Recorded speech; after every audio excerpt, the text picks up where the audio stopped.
Today we're going to read the story Frog and Toads Are Friends by Arnold Lobel, and we're going to read one chapter called Spring. Frog ran up the path to Toad's house. He knocked on the front door. There was no answer. "Toad! Toad!" shouted Frog. "Wake up! It is spring!" Blah, said a voice from inside the house. "Toad! Toad!" cried Frog. "The sun is shining. The snow is melting. Wake up!" I am not here, said the voice. Frog walked into the house.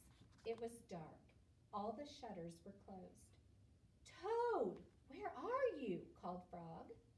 Go away, said the voice from a corner of the room. Toad was lying in bed. He had pulled all the covers over his head. Frog pushed Toad out of bed. He pushed them out of the house and onto the front porch.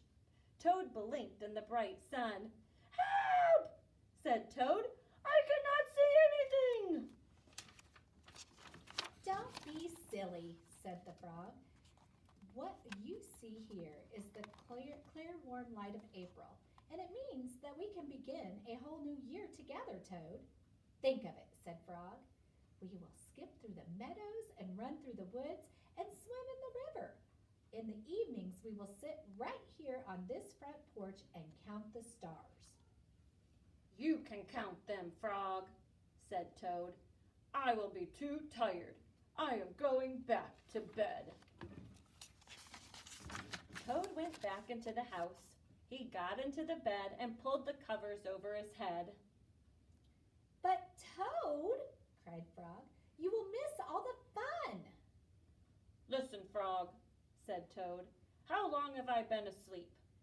"You have been asleep since November," said Frog. Well then, said Toad, a little more sleep will not hurt me.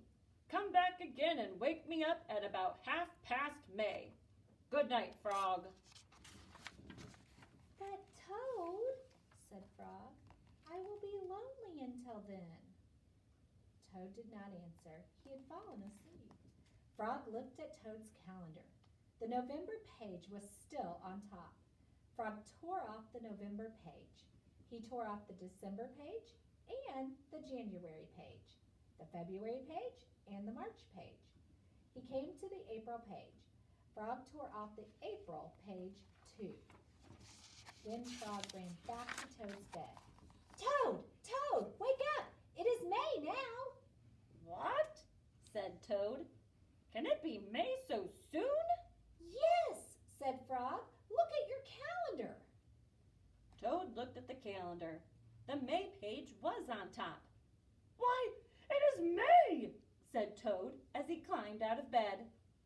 Then he and Frog ran outside to see how the world was looking in the spring.